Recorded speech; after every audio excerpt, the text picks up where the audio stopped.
The core issue with the president's first term was that there were not nearly enough people that existed in the ecosystem here in Washington, D.C. that were both competent and also aligned with the president, his agenda, what he originally ran on in 2015. And our sort of thesis here was that, okay, there are not a lot of these people in DC, right, that are both competent and aligned with the president's agenda. And so we said they got to be out there somewhere. And all that they're waiting for is someone to find them.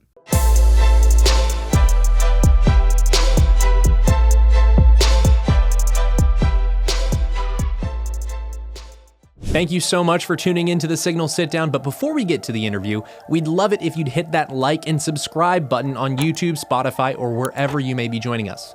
And please remember to give us a 5-star review because we love your feedback. Remember, it's your government, and together we'll expose how it really works and how to affect real change. Without further ado, here's the interview. Nick Solheim, welcome to the Signal Sitdown. Thank you very much for having me. Of course. Heading into this administration, there's one problem that everybody in Washington, D.C., at least the friends worth having, the ultra-dark MAGA conservatives, they were concerned about one thing. There was one big issue heading into this administration. What was that issue? It was personnel. Personnel is policy. I run this organization, called AmCanon Moment. We've been working on this since, started working on it in 2020. Publicly launched in 2021. And basically our whole central thesis is that the core issue with the president's first term was that there were not nearly enough people that existed in the ecosystem here in Washington, D.C. that were both competent and also aligned with the president, his agenda, what he originally ran on in 2015. And I think 15 is an important. People correct me on this all the time. They say, well, you mean 2016? That's when the election was. And people forget that a lot of the hardest content, as it were, came from 15. Like the first public conversations that we were having about mass deportations, some of these first debates where, he was tearing the neocons a new one publicly in front of the American people. And then, really some of the first serious conversations that we had about trade manufacturing in the United States that we had probably since Buchanan. And so Muslim ban, et cetera. Yeah. But I mean, even on the trade issue, right? Like that was also something, that Buchanan cared a lot about. And so, our sort of thesis here was that, okay, there are not a lot of these people in DC, right, that are both competent and aligned with the president's agenda. And so we said they got to be out there somewhere. And all that they're waiting for is someone to find them.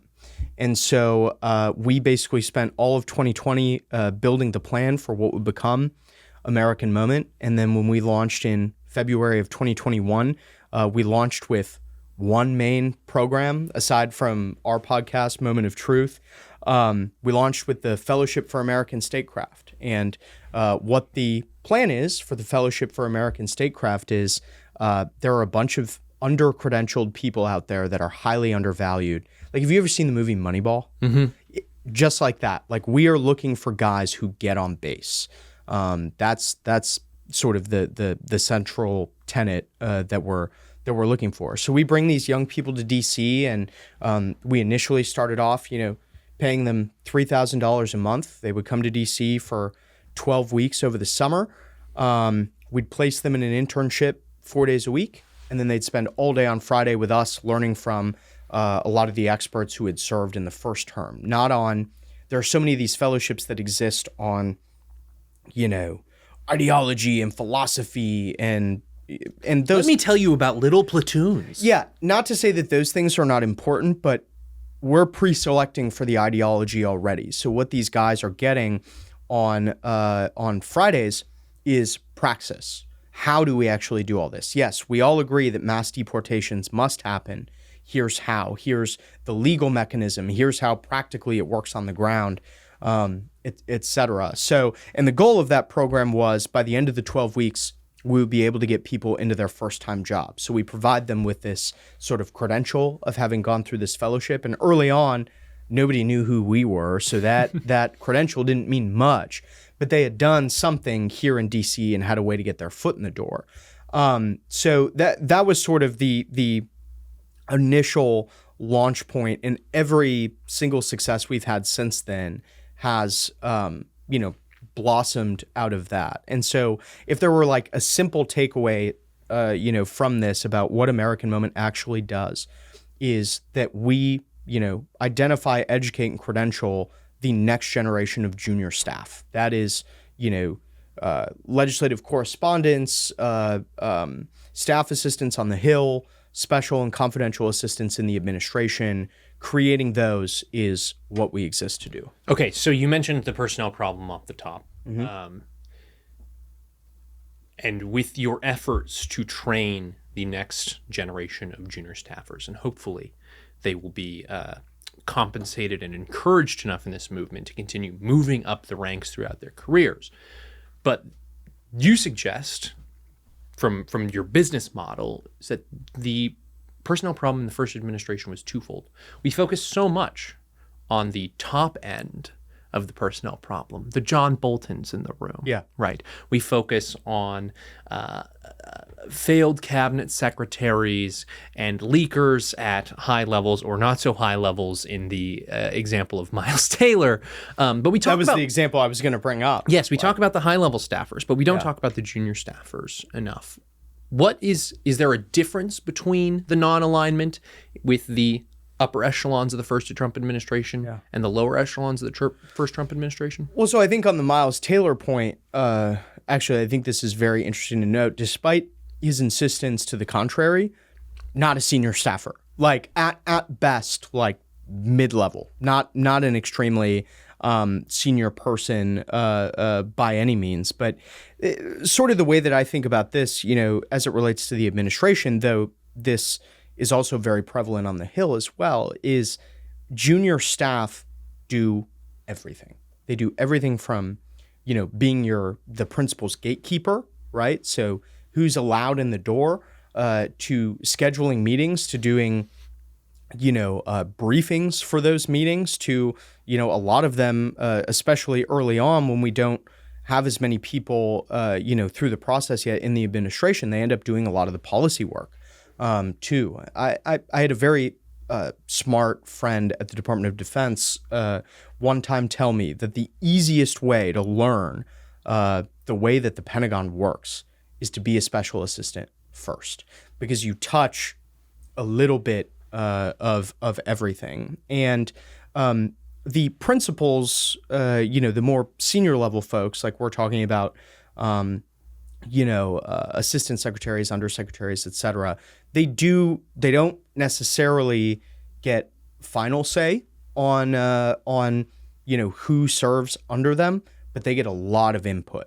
And so the way that I sort of, think about this from term one is if there was somebody, bad in this assistant secretary slot or whatever, it's pretty safe to assume that a lot of the people under them were also bad.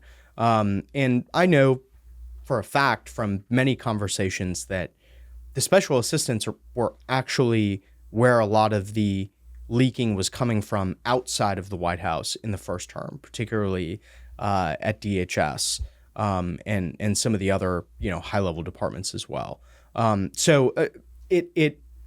My central thesis on this is that it is very important to have senior level people that are aligned with you, but you are not going to win on 100% of what you care about if the junior staff aren't with you as well. Mm-hmm. We were in conversation earlier this week at the National Conservatism Conference, and you said this one thing is the most powerful piece in politics. It was the fact sheet.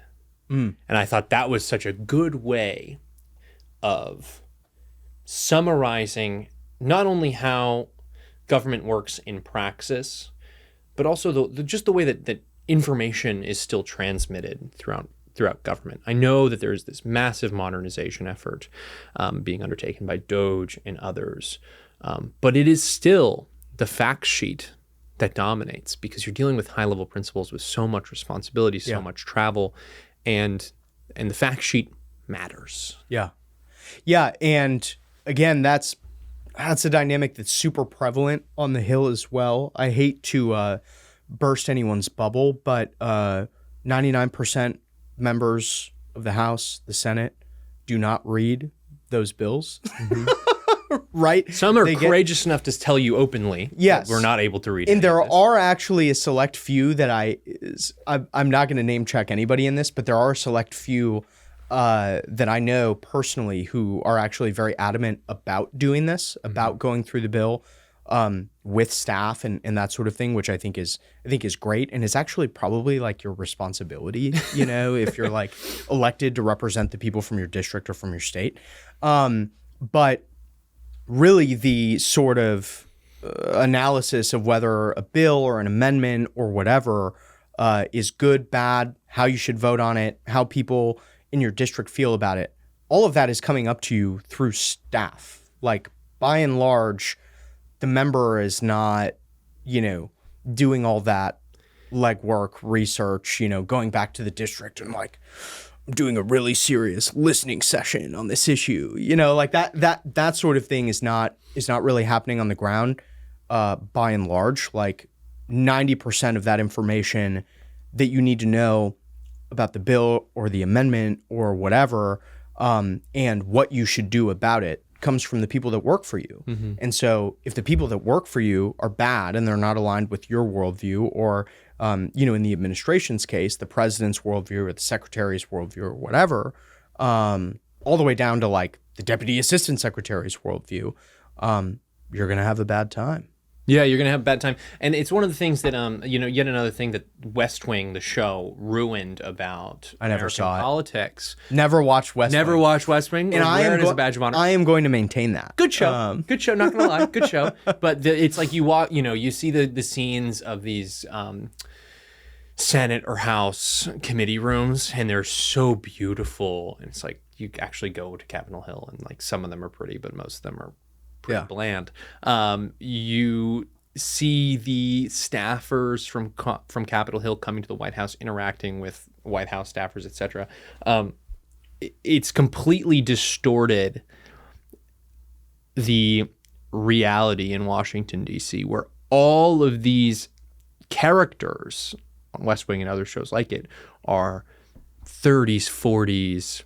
You know, not only did they graduate from Yale, but then they went and got their MBA. And on top of that, they're a lawyer, actually, too. Yeah. And they're supposed to be, you know, 32, 33, 34. Well, in reality, they would just be getting out of school and doing this job. It's a complete fantasy, right? Like, even if you just ran the numbers on how many degrees that they have, you'd realize this is all totally fake. In reality, it's a bunch of 26-year-olds running your country. Yeah. And doesn't it rock? Isn't it beautiful? It's beautiful, but like it's beautiful within the context of the conservative movement, where I share the political ideas, the political persuasions of the people in my generation, right? Like, and frankly, I don't trust boomers as far as I can throw them. Yeah. I think which is not very far. Yeah. The proof is in the pudding, though, with what they've done to this country, and so I have zero trust for them whatsoever. Yeah.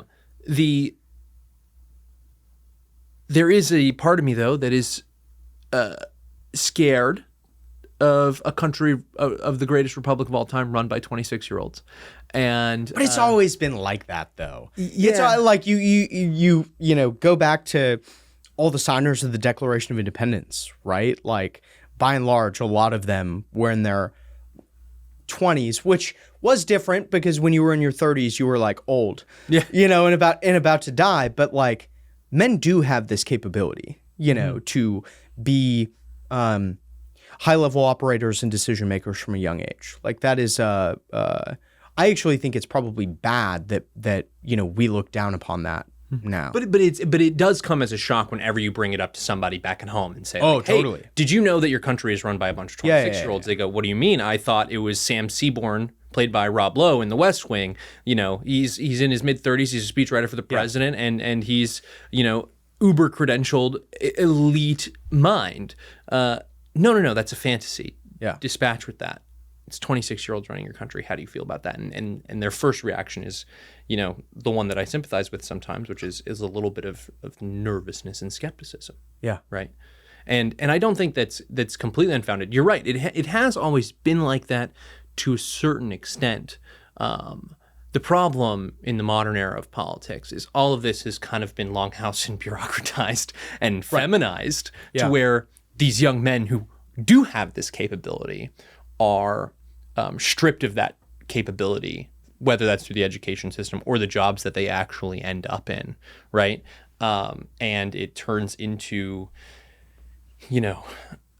somewhere state girl who grew up conservative and got a communications degree, running around talking to her boss about how the right in America just really isn't pro-woman enough. Yeah. That's the concern. Is that the quality, the structure of society writ large, and the quality of the people running the country at age 26 are far lesser than the historical analogs or the historical precedent. Yeah, I mean, among the establishment conservative movement and the left, which I spend almost exclusively no time with, I think a lot of them are still pretty mediocre. In the way, like, the proof is in the pudding on this. Like, by and large, they're not married. They don't have kids. They don't really have skin in the game, and they went to the most elite universities. That's usually, and they are out getting hammered every night. Those are usually the tells for someone who's like not, maybe not the greatest Hill staffer, you've ever met. You can usually tell the ideological persuasion from that. But in terms of the people that come through our programming, it's a lot of very young, hungry guys. Like we had this guy in our summer fellowship this year, just ended a few weeks ago, and he went to Pepperdine and got married while he was at Pepperdine. Out in California. Mm-hmm. And this kid, hopefully this is not, he'll know who he is, so hopefully this doesn't embarrass him, but knows more about trade than anybody I've met in my life. And I don't even think that's what he studied at school. He was just like reading, Hamilton's report on manufacturers, like in his free time for fun. And that is a very long, dry, not so great. Well, I don't think Hamilton is necessarily a dry writer. No, but the report in and of itself is. Oh, sure, yes. Sure, yeah. I've read it. And as someone with a touch of autism myself. Yeah, yeah. We are really trying to find people like that. So let me think of some of the good tells for young people, and I think this applies for hiring in the private sector as well. So you're looking for someone who does extracurriculars like that. So, maybe they played sports, but also they read, Buchanan and Hamilton and stuff on the side. We're also always looking for people with skin in the game. So whether that's, they're married or they have kids or whatever, or I think another really great example is they're really passionate about a particular policy area because someone in their family or maybe their entire family was personally impacted in a negative way by either the establishment conservative position on that issue or the left-wing, vision for that issue. So we've had a lot of folks in our programming who come from blue-collar backgrounds, whose dads worked in manufacturing and then lost their jobs in the 90s after NAFTA. And that is a huge, guys will come to us and say, I want to do trade and manufacturing stuff because my dad lost his job and we spent X amount of years on unemployment and now he has this other job that he hates. And I just miss what it was like, when I was a kid. And that's something fundamentally, and I've interacted with AmCanon Moment for years at this point.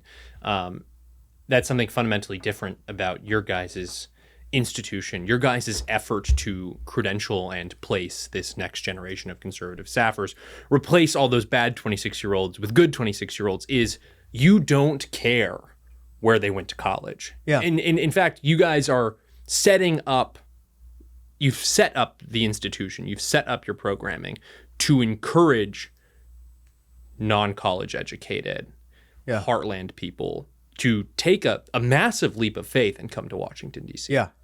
Yeah, and investing a lot of money in them as well. Like each one, because we pay them, they get retirement benefits, a gym membership, and then $100 a month networking stipend. We give them credit cards to go get coffees with people, meet as many people as they can. And we're making, I mean, it's a lot of interviews and writing before we accept someone in as a fellow. We got to be really sure about what it is exactly we're doing here, because we're not a huge organization. We have 7 people on staff, and it's a major part of our budget to do this program. And so we got to be sure, that they're going to succeed. But I mean, the proof is in the pudding here. Like, we've got 8 fellows coming in next week for this fall. Out of those 8, I think 2 of them are community college grads. We've got 2 that didn't go to college at all. One of those 2 is currently working in a blue collar field. And I take those guys in. So we now do this program spring, summer, and fall. We do it 3 times a year. And I've seen a bunch of those guys come here and totally succeed. I was actually having a conversation with a friend, just came from the State Department, had a meeting over there, and he was asking me about, he had some special assistant slots open over there, and asked me, like, what do you think is like the experience level, required to be a special assistant, not just here, but like anywhere. And there are some people who kind of have this belief, like, well, I would have liked you to have had some like Hill experience and stuff first, but we've sent a bunch of people we've trained a bunch of people, and then they get picked up, as special assistants, and like, you can be, 12 weeks out of college and go do that job as long as you're willing to like, scrub the floors. An alarm clock and a Metro card would suffice in theory. Yeah. Like, you can do that job if you're motivated for your principal and to serve the president and willing to not make a lot of money. Like, you can do that and excel for sure. And so I'm sort of, I dropped out of college myself, and it disappointed my parents. So not necessarily something I'm proud of, but I think, personally, I'm proof that you can drop out of school and like still have a successful, career in DC. I actually think one of the biggest things you have to train on for a lot of these kids coming out of colleges is just like how DC works, or having not gone to college at all. So a lot of the things we do early on in the fellowship is like, here's some recommendations about why you shouldn't wear that shirt with that tie. Like, let me tell you a little bit about that. Or, you did all this creative writing stuff, in your gen ed courses. Here's how dry government writing works. It's a lot of that stuff, but those things can be trained. The motivation, the passion for policy, those things cannot. And so if you pre-select for those things, everything else is teachable. And you mentioned, a lot of these folks who come in from working class backgrounds were personally impacted. I've made this joke with my wife, who works in family policy before. It's the 2 types of people in family policy are, I came from a stable, giant Catholic family, or just giant family, period. Or my family was super effed up and I'm here to fix things. Yeah. Those are the 2 types of people who work in family policy. And there's kind of that divide all across. But beyond someone who has personal experience with the impact that misguided U.S. policy has had in their life, why is it good to have non-college educated working class people from the heartland come to DC and get involved in this movement? Because a lot of people on the right in particular kind of eschews the corrective potential, the potential for justice that can be found in Washington, D.C., in this town. It says, why are you bringing Joey, who's really smart and talented, to Washington, D.C. to do this politics thing when, like, I actually need Joey back at home starting a business, being involved in his church, and laying the groundwork for a revitalization of that community in particular. But there's still something just at its base of bringing these people to Washington, D.C. that you've identified and your organization has identified at least. Yeah. Well, I mean, I learned this really early, probably, first 6 months after we started this organization. You go around and talk to all these staff on the Hill, and it was like they were not representative of the people back home, right? Right. And the thing that's, I think, really good, like I think the place we have had the most fellows from, like U.S. presidents, I believe, is Ohio. We have had the most from Ohio, and a lot of them were the now vice president's groupies. Yeah. They just like loved him, and really, really wanted to get into the fight here. But I think it's like natural, normal, and should be desired that the people that work here are like broadly representative of the people that vote for the guys that have to come here. Mm-hmm.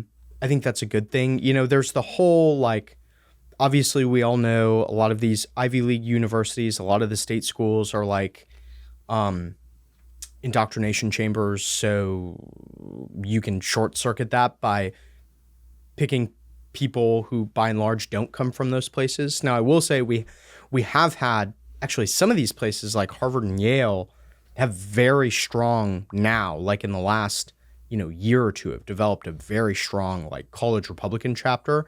And so we're starting to get more of those people, but the the broad-based people that come through our programming are like, they went to like, I've never had someone actually from this school, but this is the only example I can think of, like the University of Minnesota, M-Crookston. Yeah. They're like doing that thing. Yeah. And going to one of these like outposts of the state schools, and maybe they did their generals at a community college and then just did the last 2 years, at a state school. Or like we've had guys, we had one guy in particular a few years ago who was, you might know who I'm talking about actually, who was a dental assistant in California and now like works in the White House. It's a lot of that, like people coming from other trades, other degrees, or maybe not having degrees at all, coming and doing this program, and getting their first job in politics, whether it's on the Hill, in the administration. We have a few former fellows that work here at the Heritage Foundation, and I think that's a great thing. I think we all want a capital city that's more representative of our friends and families back home. So you mentioned some of the cases where these folks get activated. It's tragedy. Yeah, it's a desire to return things to the way they used to be when they were growing up, right? Some dignity in the work for their parents and their grandparents, but other motivating factors that gets these people into the fight. What has those been? Being radicalized on the internet. Yeah. No, it's that's what a lot of the mainstream reporting says, but there is a little bit of truth to it. I think getting exposed, I don't think that the president's views on immigration, foreign policy, and trade are radical by any means. If anything, they're radical in the traditional sense of the word. It's getting back to the root of things. Yeah, a lot of this stuff, the way it starts, I was joking with some friends about this the other day because this is the way it happened for all of us. Like, you start like when you're in college, you're like listening to Ben Shapiro. Yeah. Like gateway drugs. Yeah. Everybody has one. This is the hard stuff, man. Like, this is good. And then inevitably you become Catholic and start listening to Michael Knowles. And so then you're like a little further down, and then you graduate to after that it's either Steve Bannon or Tucker Carlson, and then you've really hit the hard stuff. Bannon's in your ear talking about fourth generation warfare. You're like, yeah, this is awesome. I'm gonna subscribe to the Financial Times. But it's a lot of that. Like I'm just trying to think anecdotally, going back through the people who come through the fellowship, through foundations, through AM Fridays, through any of our other programs, I think a lot of them actually started planning on going into different careers, and they were just like, I'm just going to be involved in college Republicans because, I'm conservative, I vote Republican, this is like a good extracurricular for me. And then as they kind of go down this pipeline, it's like, oh my gosh, we have a lot at stake. Yeah. I should see they're eating the cats? Yeah. Like usually by like junior or senior year, they're like, I got to do something, And so aside from, personal tragedy or, having read all the right books or whatever, I've actually found that a lot of this is here's a freebie for anyone listening to this who is going to apply for the fellowship and get an interview with me. One of the things that I always ask is, what are you listening to? What podcast do you listen to? Who do you have tweet notifications on for? Who, if they came out with a book tomorrow, would you line up, outside Barnes and Noble to pick it up? Like, who are those people? And that is you can always ask people about like policy questions, what their views are on certain things, and they can always lie to you. But the thing that's really revealing is who you choose to associate yourself with and who you look up to. And so I always find that, to be a revealing question. And I think the reason a lot of people end up in the fight here and passionate about the issues that they care about is because of those people that they admire. Like a really good personal example for me, someone I still look up to all the time is, have you ever had Theo Wold on this thing? No, because Theo's busy. Very busy. He's very busy, and he's also like, I'm in DC, I'm not in DC, I'm in DC, I'm not in DC. Yeah, where's he at now? He's in the hinterland. So, I called him yesterday, and we were talking, and he said, so are we doing the show or not? And I said, I'm always here. Like, you're the transient. That's really funny because he and I, right before his flight left yesterday, we went to Alan Edmonds, and I just bought new dress shoes. He showed me what dress shoes to buy. But so my point in bringing him up is he is that for me. Like I really do, sometimes and he's on our board at American Moment as well. Rachel Bovard is another great example of this, who's also on our board. Like sometimes I will go to them and I will say, hey, I have this idea. I think we should do this thing. And they both say, that's dumb. You should not do that. And I'm like, two types of people who will say that's dumb. Yeah. And my listeners know this because Rachel has been on the show before. Yeah. And so I always, we all have people we look up to. It doesn't matter, if you're 8 years old or if you're 80. There's always someone that you admire and who influences the way that you view the world and what you want to do with your life.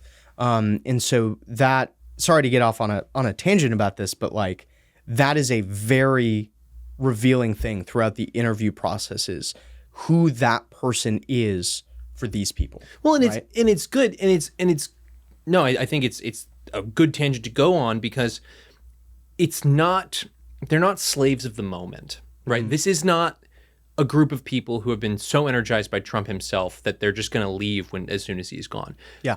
President Trump played a huge role in all of their political formations, undoubtedly.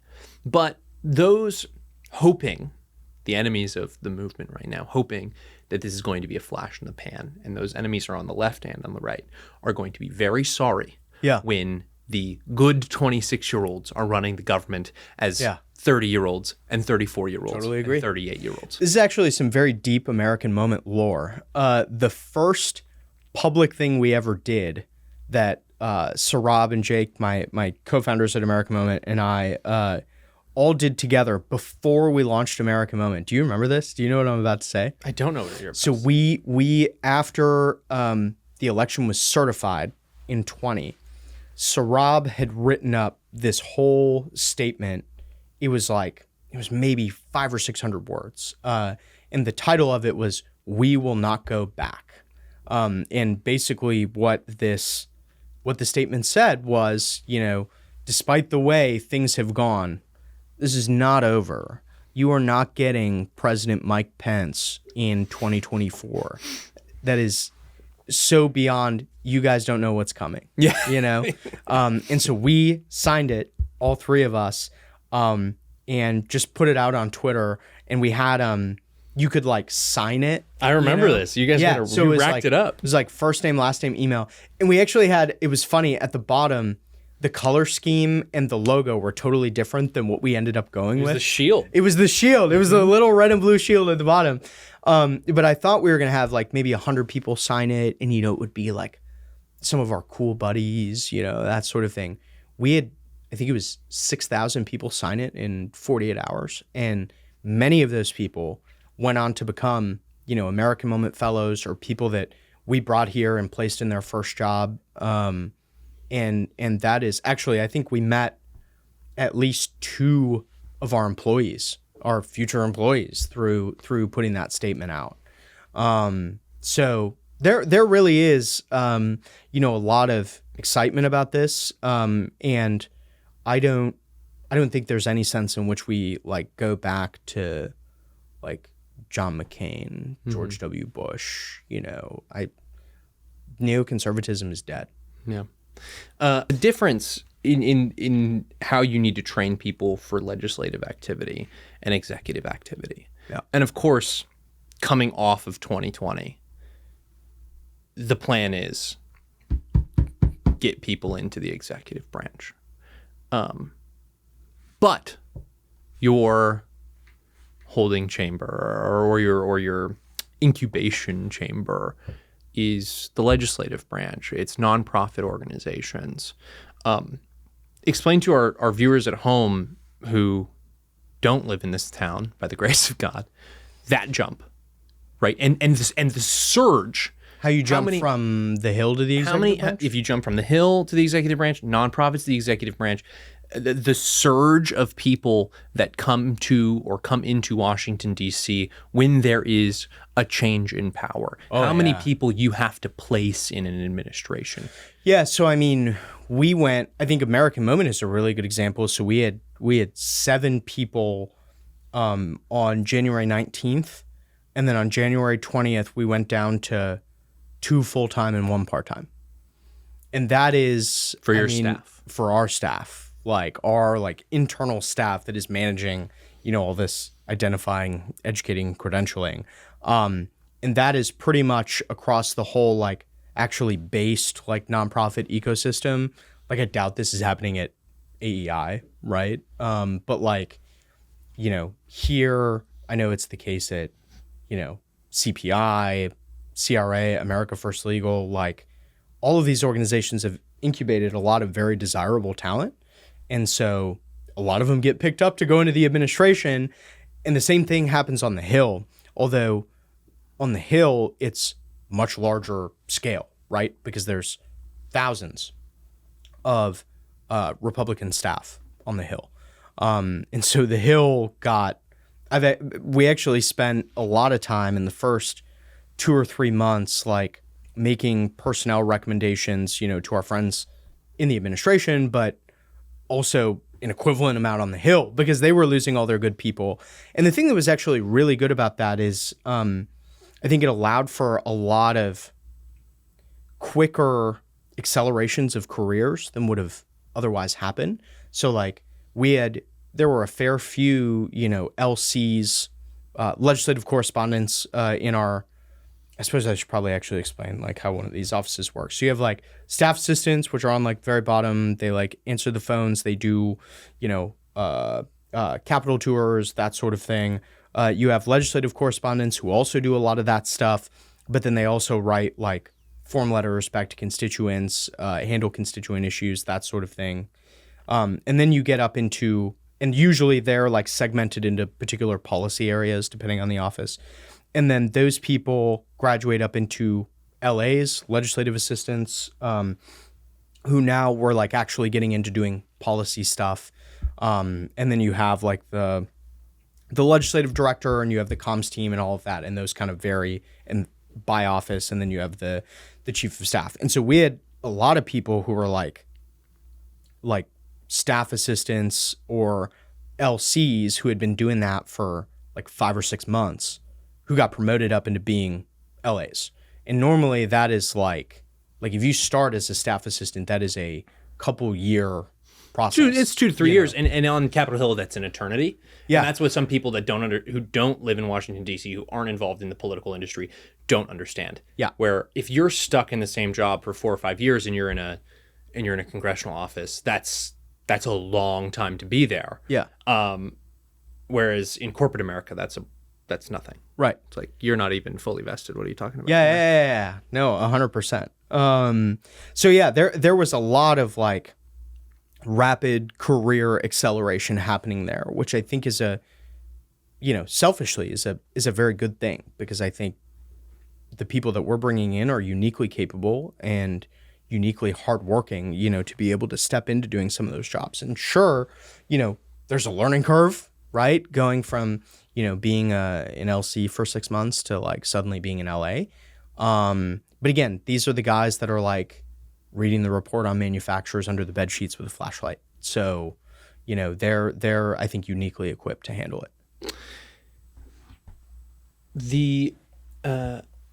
It's such a good point that you make about rapid career movement upward, right? And the space that an administration provides for that. Because if you are an employer in politics, right, if you are a Republican member who needs more staffers, if you are a President Trump coming in for another 4-year term and you need to hire thousands of people, having those personnel pipelines in place and knowing that I can call up Nick Solheim or I can go to an established bank of well-qualified, aligned people, well, that encourages dynamism across the movement. It encourages mobility across the movement. That, I think, has played out in the first 7 months of this administration. Stephen Miller, of course, is the architect of a lot of this, which is just moving so quickly at such a rapid pace, where, a traditional stint in the administration can be 12 to 18 months, but now we're seeing, a crop of people leave after the first 6 because it's just been they're working 20 hours a day. They've just been so dynamic. Yeah. And that, I think, has been a boon to the conservative movement, where in corporate America, if you're thinking about rapid amounts of turnover, that's not good. Yeah. In politics, it's something different. Yeah. Yeah. I mean, on the Stephen Miller point, this is something that I don't think I've ever said this publicly, but like basically our goal is to create 10,000 Stephen Millers. That's the selling point. Like people forget that, Stephen started as a junior staffer for then Senator Jeff Sessions, and was in that office for a number of years, was very loyal to the senator. And he is, the way that he has progressed his career is not because, he sucked up to the right people or he shook the right hands or whatever. It's because he works his ass off. It's because he works his ass off and he knows what he's talking about. So that's the goal, man. Yeah. Create 10,000 of that guy. In fact, we have I usually get this question from at least. And if they spend 7 months doing a thing, yeah, and then go do another thing where they can relax a little bit, get paid a little better, and then come back, that's okay, right? You're still working in the political apparatus. Like, right. God bless the guys at Palantir. I don't want Palantir to come in and steal all these 10,000 Stephen Millers after they've been trained and they move to the hinterlands or whatever. But I don't think that it's a problem where you have these really short dynamic stints and then you go back. Yeah. It actually mirrors, and we talked about this when 26-year-olds have always kind of run the country. Yeah. It mirrors the type of political careers that you would see in the founding era, where someone would be a member of the Senate for a very short and dynamic period of time and then pulled back by the state government and then run for the House of Representatives and do that for a term or two, but then go have a state position, right? Like it's not just by it, and that wasn't just because of the structure of elections. That was because they were working within a coalition in their given state or in their given political party at the time to handle problems of a New Republic as they arose. It's like, we just need to surge the best talent there as quickly as possible. Yeah, well, and I think, the other piece here is that the left has done a really good job of like rapidly credentialing a lot of their own people and then giving them these sort of like sinecures, just holding off on the sidelines, ready to step in. So I don't know this for a fact, but like my guess is, a lot of these people in organizations on the other side have at least probably 2 to 4 names for every single politically appointed position within an administration. And they're always ready. I know where that guy is. I know everything about him. We're getting him in. Like that's the deal. Yeah. Think tanks. It's beyond just think tanks. Think tanks is a good way to think about it. It is literally a tank of people with these aligned ideas. And a lot of these positions are like, this is one thing that I think I underrated pretty early on. Like a lot of these positions are like highly, highly specialized. Like you need to know an insane, amount of information about this like one tiny thing. And they have like 2 to 4 names for all of it.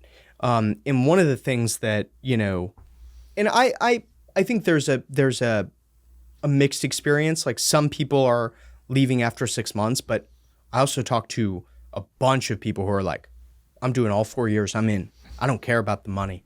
Like, doesn't matter. I'm going to serve the president all 4 years. So there's I think a pretty good mix of both. But to the extent and I might have overstated the case. They're not abandoning ship. They've known that they've signed on for a 4-year project, and they are committed to that. Yeah. And but those people coming out, early, and sometimes, their whole plan was, I'm going to go in for 6 months and I'm going to set up this policy process really well. And then we've got this guy waiting in the wings that we're going to bring in who's never done this job before. And it enables us to credential 2 people at once to be able to do that job, right? So in the next, conservative administration, it's like, cool, we have at least like 2 names for 2 guys that could do that job. And then here's 2 or 3 other people waiting in the wings who are like, that are ready to probably be able to do that job. And so that's something that I think, the conservative movement is learning and actually executing on really well right now, is starting to rapidly credential a lot of these people for a very broad base of roles, I guess not just in the administration, but also on the Hill. Yeah, that was the genius of the left, and we learned so much about it with the fight against USAID, right? Yeah. And just how much of this money was going to, like, everyone's like, it wasn't propping up the left, it was propping up a nonprofit organization that's committed to seeing democracy thrive here and all around the world. And it's like, no, we know that. Like, we see we know what it is. We have LinkedIn. We have LinkedIn. We can look up and see that this person worked on the Hillary Clinton campaign, and you are just waiting for her. You're paying her 6 figures a year, waiting for her to come in at some junior level or mid-level at the State Department and bring transgenderism to the Taliban in Afghanistan. Like, we know what this is. Do you remember that I think he was an energy official, that bald guy from the Biden administration who stole that African woman's It was like MASH. clothing? It was like corporate clinger who always dresses in drag and says, I'm crazy. Yeah. So the nuclear waste person. So that guy, bunch of Fox News headlines about it. I think the lady whose clothes he stole went on Tucker Carlson, right, with her husband, to talk about like, why is this guy stealing my bespoke clothing? We shouldn't have a kleptomaniac in charge of nuclear waste. But I think the thing that's really important there is that guy got hired by some nonprofit and got paid $600,000 a year within 2 weeks of that whole controversy. The left takes care of their own very well. They've built a very good revolving door. And I'm not saying we should do it for like weird people who are like stealing, like cross-dressing and stealing women's clothes, but like our guys who, have done, good, faithful service, to the president, we should have a place for them to go and be prepared to pull them back in the moment we need them. Mm-hmm. And so like my whole thought process around this is like, why don't we have our own revolving door? We should do that. It's a team sport. Yeah. And it's 100% a team sport. You never know when your number's going to get called. Like, I don't know if you're cool with cussing on this podcast or not, but I'm going to do it anyway. Like, I ain't shit, you know? Like, the everything that we've been able to build at, you know, American Moment and all the, you know, people that we've been able to help, that's come from, like, great friends and people that were willing to pour into us from day one, since before we were anybody. You know, Theo and Rachel are both very good examples of that. Ryan Grodusky is another. You know, these were people who were willing to jump on day one and invest into us, and they've, you know, given us so many connections and insight and advice, like all things that I can never pay back. And that is the way this is supposed to work. Conservatives are the ones that care about family, about relationships, about loving our neighbor. And so, like, it actually makes much more sense for us to have this sort of revolving door where we take care of our own people. Yeah. And since you're hesitating to name drop throughout the episode, I'm going to say, and the vice president as well. Yeah. Before he was running for even Senate in Ohio. Yeah. Was a believer. First American Moment board member. First American Moment board member. He was a believer in the project. And but again, now he gets to reap the rewards of it, which is exciting to see. But again, that had nothing to do with us and who we were. Again, how old was I? The first time we met him, I was 23. You know, Sarab was a year younger than me, so he was 22. And I think Jake, I don't even think by the time Jake was like 12. I had this conversation with him. I was up in New York the other day, and he said that at our launch party he couldn't drink because he was still 20. So like, I remember this. It had nothing to do with us and like how great we were. It was that, you know, we as a movement have a lot of these, and a lot of them are like, you know, millennials. A lot of these guys and gals that are really willing to pour into people who, you know, yeah, we were nobody, but we had a pretty good idea, you know? And so, I think this is the thing that I always try to remind myself as we're running 4 academic programs at once. We have programming 45 out of 52 Fridays a year. And the thing that I'm always trying to remind myself is like, at the very least, the best way I can pay back this sort of investment in trust and in time and advice that people have given to us is to pass that on to the people coming through our programming. And so I think, you know, creating that sort of ecosystem where we're all going to take care of each other and have each other's back is a very important part of this process. And let's talk about the team sport. This coalition that Trump assembled in the last election is nothing short of remarkable. We've talked about it ad nauseum on this show because it's just not something anyone could have ever envisioned, and it sure as hell wasn't going to happen if the Republican Party followed the plan that it laid out in the postmortem of the 2012 election, where we need to get soft on a whole bunch of issues. We need to become the left to win elections against the left. Oh, that's really going to work out for us. But the coalition, let's draw the circle a little bit smaller. This coalition on the right with 18 to 30-year-olds, the people that you are training, interacting with on a day-to-day basis. I'm about to fall out of that age category, by the way. I'm not far behind you, brother. Yeah. But this smaller subsection of the right is bold, daring, aggressive, wants to win, and they will not get tired of winning. But they are wildly divided on certain aspects of their worldview, whether they are more traditionally conservative, or they are post-liberal Catholic, or they are post-liberal techno-right, post-liberal. I don't even know. You know, all the characterizations of BAP have been pretty terrible, but I'll just say, you know, post-liberal BAP types versus post-liberal techno-optimists versus post-liberal Catholic conservatives versus the traditional conservatives versus the just kind of uber entrenched in MAGA world people. I mean, these are all parts of the pie that could be pulling away from each other. The slices could be taken off and put on a separate plate if it's not managed properly. What are those? How would you explain the different camps?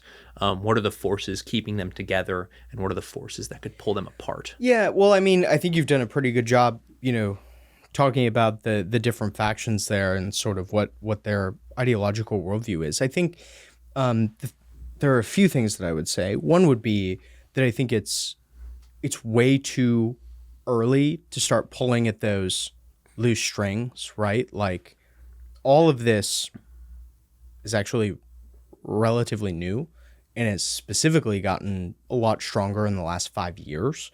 I mean, you look at like neoconservatism, it took much longer for that to fall out of favor. So I think the first thing I would say is to talk about how this coalition could break up. It's way too premature for that. I think that generally speaking, with some caveats, the big difference between a lot of those coalitions is not necessarily outcome, but motivation. Like, why?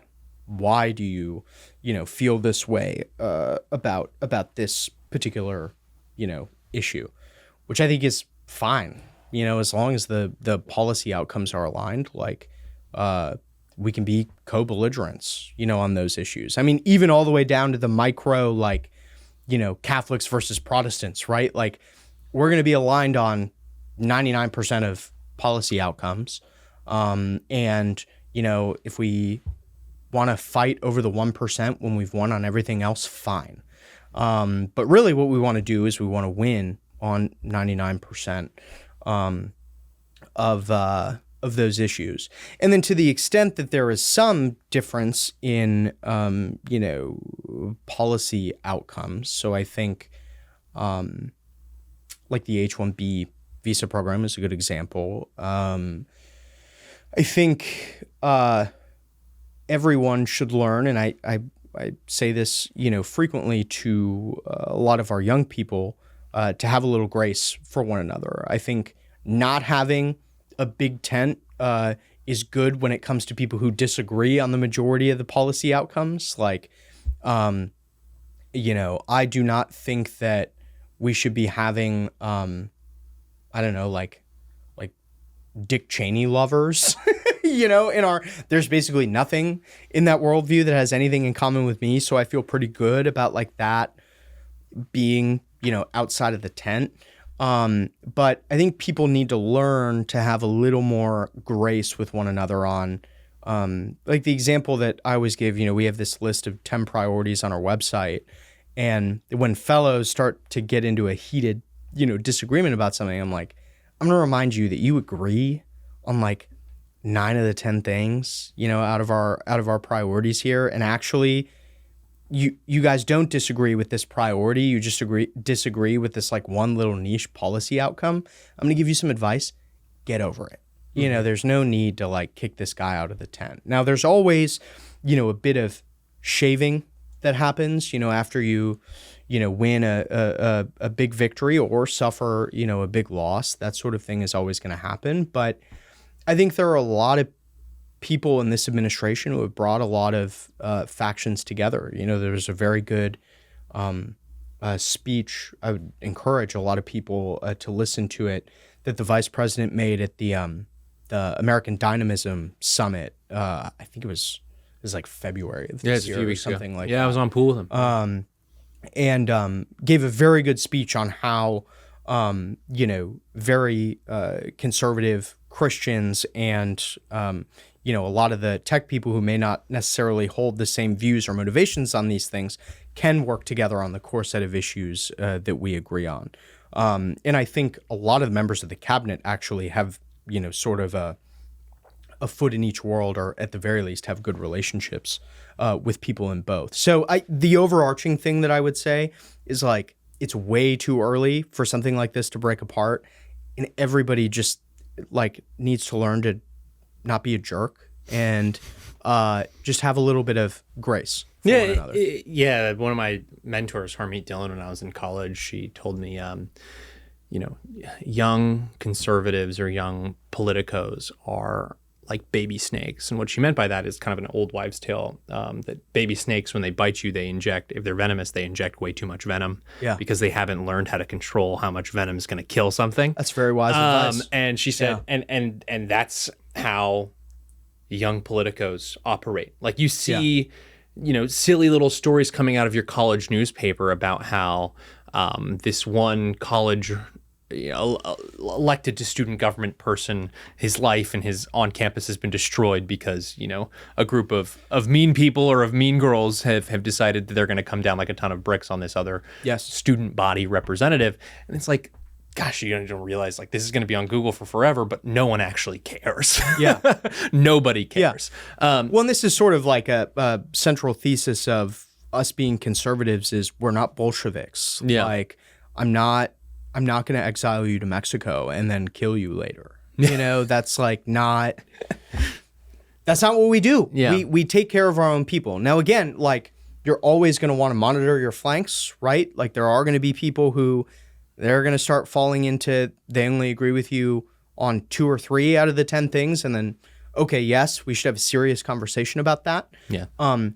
But we can't blow any of these like interpersonal things way too far out of proportion. You said earlier you ain't bleep. I disagree because I think you've lived one of the most interesting lives of any of my friends. Super boring. You were born and raised where?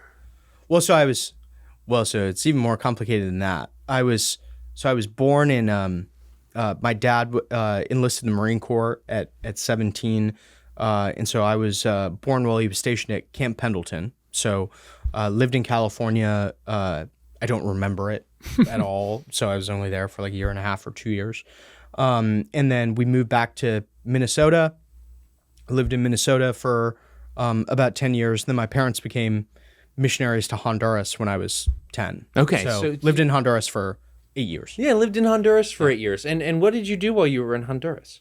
A lot of things, but if you're referring to my job, you know what I want to say. On a day-to-day basis, I worked on a hog farm, for 6 years, and then the last few years I was there, we worked at this school in Honduras that had they'd installed like a hydroelectric dam in the 70s that was like very out of shape by the time we had gotten there. And so those last 2 years I had the privilege, and I don't tell him enough, but had the privilege of getting to work with my dad every day doing hydroelectric engineering, which is a lot of fun. This is for folks at home who understand the different types of Spanish speakers in the United States and the adjacent areas. It's a funny joke, a joke amongst our friends who interact with Spanish speakers on a regular basis, whether they're Filipino or whether they're from California, is that Nick is fluent in a bunch of different languages. One of those is Spanish, but he has this grovelly hog farm from Honduras Spanish accent, which is fantastic. I did not learn the proper way. Learned shoveling poop of hogs with a bunch of dudes in Honduras. It was great. Still the best job I've ever had. But you end up shoveling a lot of excrement here too. So right. It's not much different. Yeah, prepared me very well. But you returned to the snow eventually. You said you spent 10 years in Minnesota. You're not a Latin America expert. In fact, your kind of venture into expertise is Nordic. Yeah, a lot colder. Yeah, I moved back to the States in 15. I think it was like a few weeks before the president announced that he was going to run. So I went to this small Christian school in Minnesota for like 1.5 years. Dropped out right after the president got elected. But one of the ways that I made money was I ended up being through a series of convoluted events, being a camping road trip tour guide in Iceland. So I would do that specifically in like winter breaks. So like Thanksgiving break, winter break, spring break sometimes, because being from Minnesota, I could handle the cold. And I used to drink a lot at this pub in Reykjavik called the Drunk Rabbit. It's an Irish pub in Reykjavik, and it's run by all these Irish guys who like don't speak a lick of Icelandic. And it turned out that I just went there because I liked it, and I drank a lot of Irish car bombs, and nobody ever beat me up for asking for one. But anyway, it was the watering hole for the Icelandic Parliament, and a lot of the ambassadors in country as well. So ended up having a lot of very interesting conversations there. At the time, the Chinese were agitating for a deep sea port in eastern Iceland, and so came back, and I was like, wow, I'm gonna like read everything ever written, from an American perspective about the Arctic, which is really like 25 books. It's like not actually that much, sort of became an under-credentialed expert on it, and ended up actually shortly before I met Saurabh, my co-founder, and my wife the same night. But about maybe like 6 months prior, I started this organization called the Wallace Institute for Arctic Security.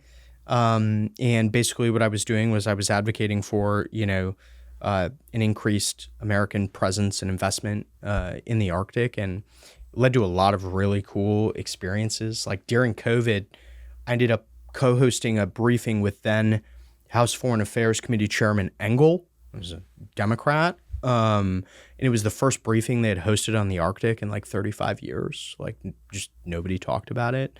Ended up writing a lot of memos for people about the buying Greenland, in quotation marks, question. So yeah, and I went to Greenland about 2 months ago. I wrote an article about it in the American Conservative. It was great.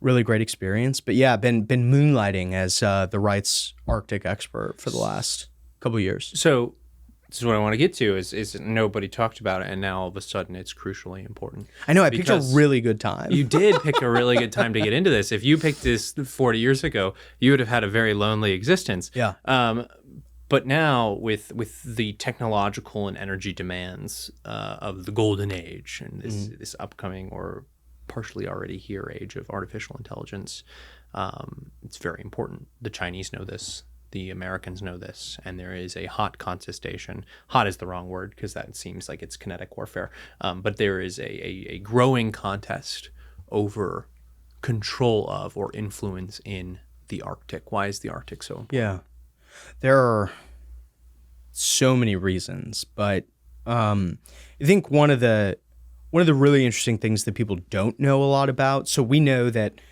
like during the Alaska purchase, we do the Alaska purchase, and then, as soon as we start making automobiles and like using oil and gasoline, it's like, oh, there's a lot of that up here. That's great. There's actually this great report written. We'd explored buying both Greenland and Iceland immediately after the Alaska purchase. There's this great report you can find in the State Department archives online. It's called a report on the resources of Greenland and Iceland. And the thing they were really concerned with was cryolite, which you use to make aluminum. So there are a lot of the Arctic is a very natural resource rich place. And I feel like a lot of people know that. So that's, I won't go too deep into it, but that's one thing. I think the thing that a lot of people don't know about is, the implications of shipping. So there are sort of two Arctic shipping routes. There is the infamous Northwest Passage, which, European explorers spent a lot of time trying to find. And then there is the NSR, the Northern Sea Route, which is its equivalent over Russia. And, we've seen in the data, more polar ice melt over the years, which, I believe is a natural phenomenon. But that has meant that it is much easier to send shipping through there without an ice-breaking escort, right? So traditionally, if you were to sail like just a normal steel ship through a bunch of ice. I mean, we all know, we've all seen the Titanic, right? Like, we know how that goes. That's bad. And so, what you used to have to do is you would have to send, these ships with icebreakers to break up the ice. And then a lot of these commercial ships would follow in the trail. But what people don't know about is that, the Chinese are currently, they've done it a few times already this year. They've been sending container ships through the Northwest Passage, which has many advantages. One of which is it cuts transit time to like Western Europe, or if you're sending it, that way to North America, in half. It saves you millions of dollars per voyage to do something like that. But the other thing is it avoids all the U.S. choke points. The Straits of Malacca, the Strait of Hormuz, the Suez Canal, places where, we have military bases, we're frequently, conducting training exercises. It misses all of those. So there's obvious concern, that we've sort of driven the Russians and the Chinese together, and they're doing this now. But there is also equivalent opportunity on the American side. We are currently locked in a decades-long and currently dormant dispute with the Canadians over whether or not the Northwest Passage constitutes internal or international waters as according to the United Nations Convention on Law of the Sea.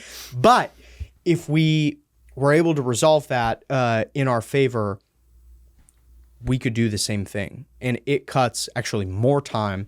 It cuts about 50% of the time off, if you're shipping from the West Coast to say Western Europe, as opposed to the Panama Canal. So that is like one interesting example of like something really big that's happening that it seems like not a lot of people know about. So using some tariffs potentially as leverage to make that happen might not be the worst idea in the world. Some people might say. Some people might say that. Some people might say that. As we kind of move into a midterm year, I know it's crazy to say that, where it feels like we just started this whole thing all over again. But as we move into a midterm year,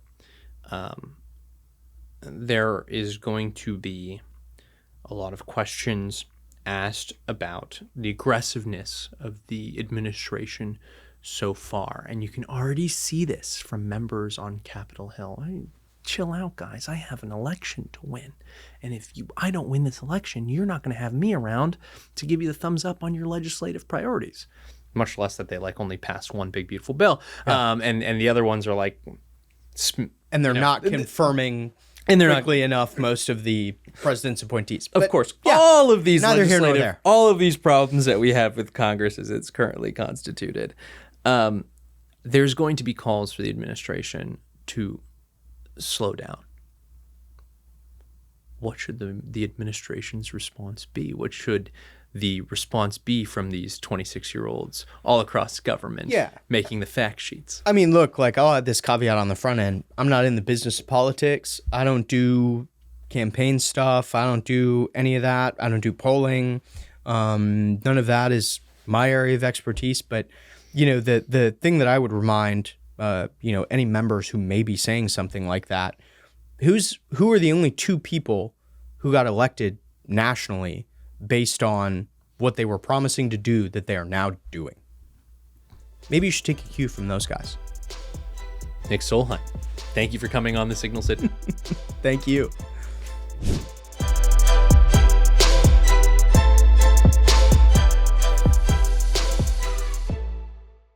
Thank you so much for tuning into the Signal Sitdown. Before you go, be sure to hit like and subscribe on YouTube, Spotify, or wherever you may be joining us. And please remember to give us a 5-star review. We not only love your feedback, but it really does help the show. Remember, it's your government, and together we'll expose how it really works. See you next time.